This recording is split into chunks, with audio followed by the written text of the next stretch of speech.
ask any questions of Jeff about anything you like, the process of writing it or the story itself. Feel free.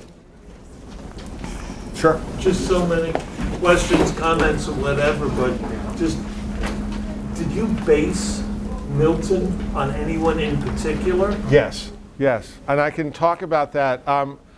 I had a small theater down in Lower Manhattan near what was the World Trade Center. And we were doing a play, I think it was a Shakespeare play. And at the end, a small man, older man, came up to me. And he said, you know, you give free tickets to our senior center. I like what you do. He hands me a manila envelope. And he says, there's something in here, maybe you can do something with it. And I never saw him again. And his name was Morris Spitzer.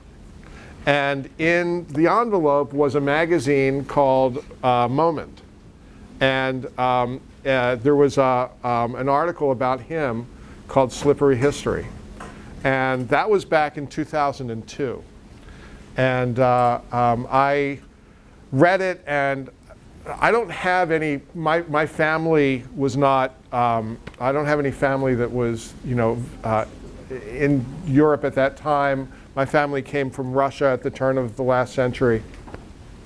So I only had a general knowledge of, you know, the Holocaust. And I didn't feel like I was adequate to take this story. But it just haunted me for years. And it took me about 8 years to write. And I wrote it, and then there was a small production downtown that was done. And I saw the audience, and I saw the play, and I realized I got it all wrong. So I actually then went back and rewrote the whole thing. And then Arnold Mittelman, who runs a company called the National Jewish Theater Foundation, is an old friend of mine, and he read it and he wanted to do it. So that's what this was. So it was a long process. Sure. What did you guys think? Is it stuff that you were aware of, not aware of, knew? Who cares? What? Some of the experiments, Sorry? Some of the experiments. Yeah. Like I never knew like the altitude. Oh yeah. But I was aware that one of the doctors tried to inject ink into the eyes to see if they can change the eye color. Can you imagine how creative they were? It was, I mean, the creativity of how to torture people more and more. There was actually, there were several trials called the Nuremberg trials, and one of them was the doctor's trial. And that's where some of that testimony came from, where they literally put those doctors on trial and introduced all of that evidence as a separate kind of thing. Yes? I thought it was very powerful. Oh, thank you. And dramatic.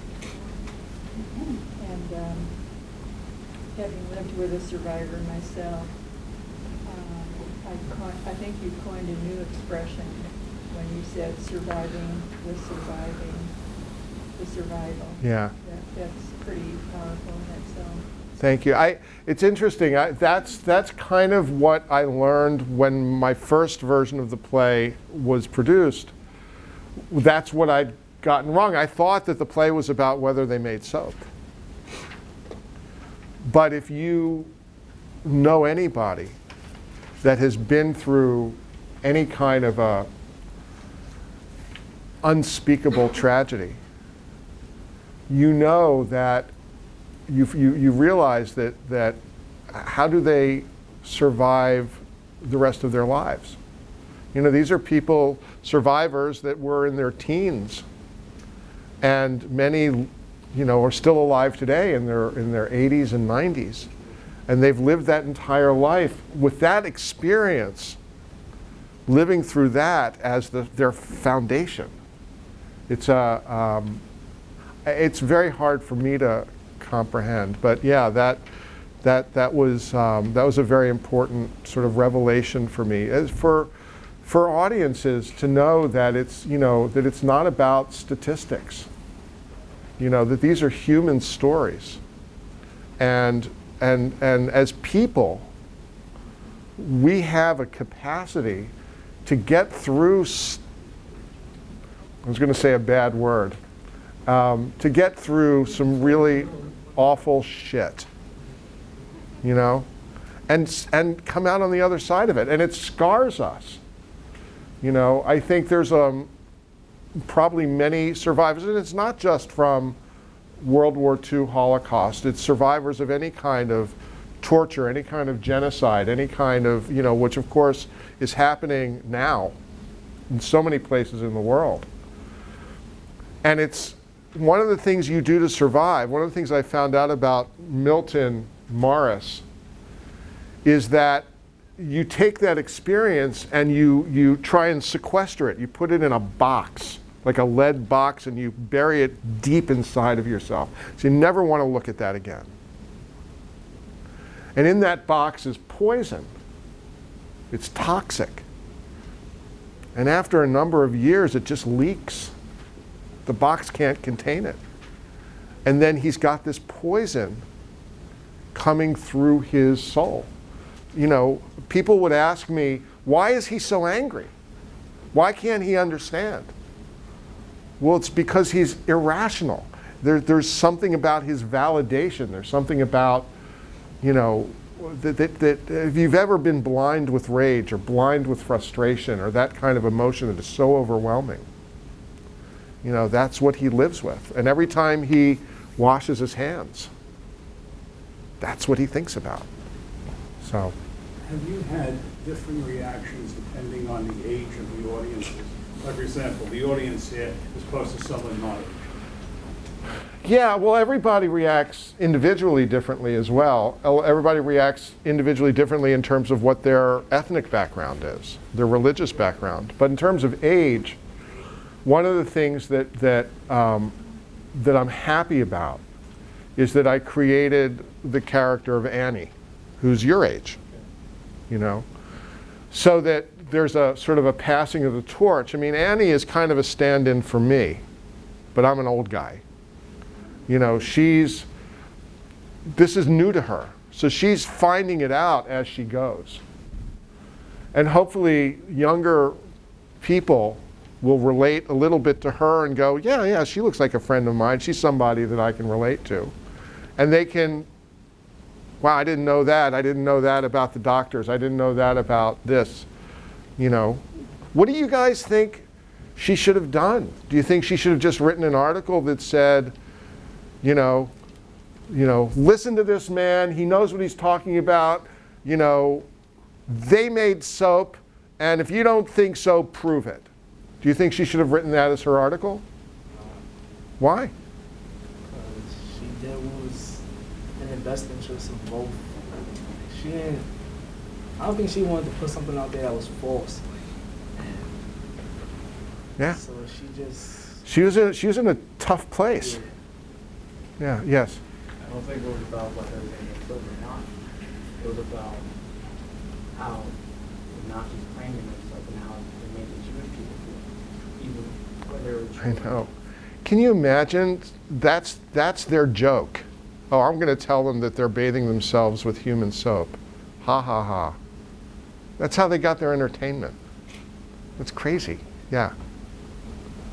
I'm wondering, we all use soap every day, and I'm wondering if any of us in this room knows what the soap is made of that we use every day. It's a good question. And I remember looking at a label, and you can find it on many shampoos, and you'll find that most shampoos are made of urea. You know what urea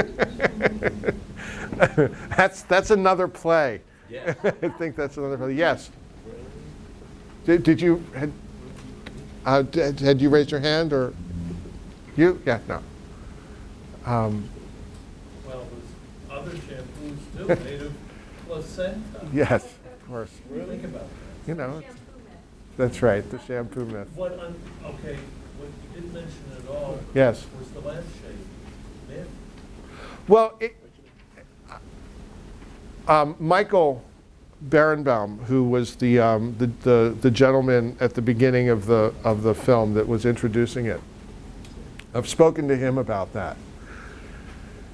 And sometimes, you know, I think the consensus is that they did, that they made lampshades out of human flesh, just to see if they could.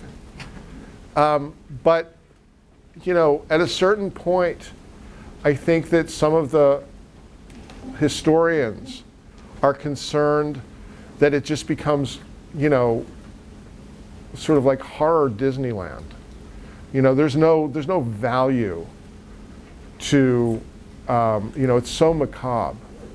You don't learn anything, that it just becomes about, you know, like watching a terrible car accident and, you know, and whatever. I mean, but it, yeah, I mean, if you want to know what I think from all that I've heard and all that I've read, there's no question in my mind that at the Danzig Institute that they experimented and made bars of soap from fat. One of the reasons why I don't think that they mass manufactured it is because, and this to me is actually a very interesting argument, there was no fat. Yeah. These victims were starved. They were put on diets of, you know, maybe a piece of bread or a half a potato, you know, a day. So even if they wanted to, you know, there were other things that they did, but the idea of actually extracting fat proved to be pretty not possible. Yes. Would it be possible that they could have taken the fat from people that just arrived on the camp? Anything's possible, but I think that it was, you know. Because they would send the unfit ones that. I agree, but I think that you know, again, with the scholars, you know, that if there had been more than the experimenting, that I think that they would have found records of that. So that's just the way that I come down on it. Yes, ma'am. Yeah, you know, what I understood is that the play was not really about that, as many people Right. said, right? Right. I mean, it's not, the point is not to enumerate all the different atrocities for the sake of this pornographic display. Right. You know, we could talk about mattresses made from cane, Right, we could talk exactly. about jewelry made from teeth and bones.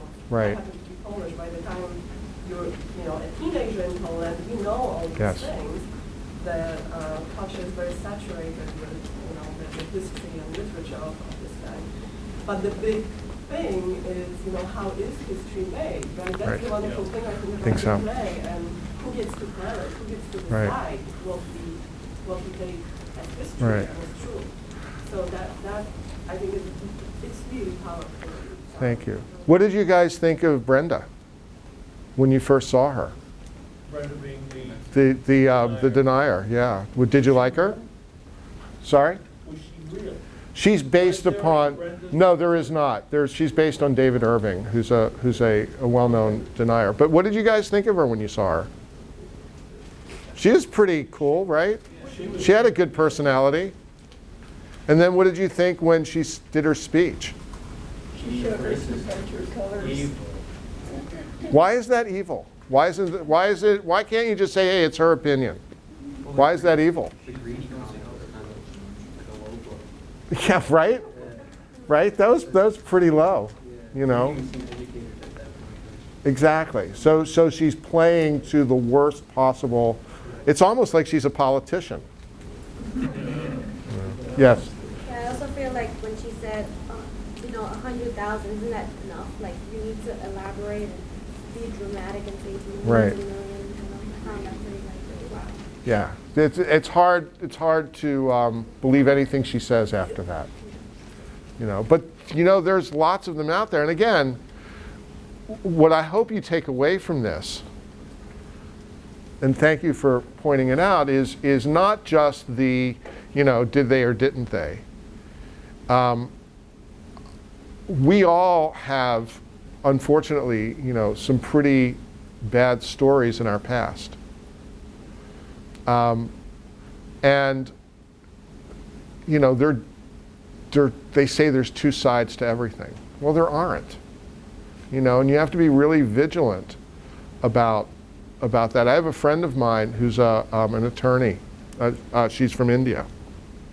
And she's doing there was a partition of India, Pakistan, and Afghanistan. Bangladesh, I'm sorry, I got that wrong. Right. So there's a project about collecting the stories of a lot of the violence and a lot of the stuff that went on. A lot of it was tribal, a lot of it was religious. And of course, there's a lot of authorities that don't want that to happen. They don't want people telling the story of who did what to whom or whatever. I mean, these things happen, all over the world. And, and how you create that history, who you allow to co-opt that history, is the most important thing. There's, I would easily in 10 years, all of the survivors from World War II will be dead. Somebody is going to try to co-opt the history and change it. And there's not going to be anybody to say, I was there, that's not what happened. That's your responsibility as students, as intelligent people. Whether it's from World War II or from something that's happening now. That's your responsibility to make sure that that doesn't happen. As much as I hate to do it, I know some people have other classes they have to get to. So if you want to hang out for a few more minutes, we'll be here. But if anybody has to leave, we can thank Jeff for coming. We really appreciate it. Sure. Thank you guys very much. Pleasure. Thank you. We put our names on?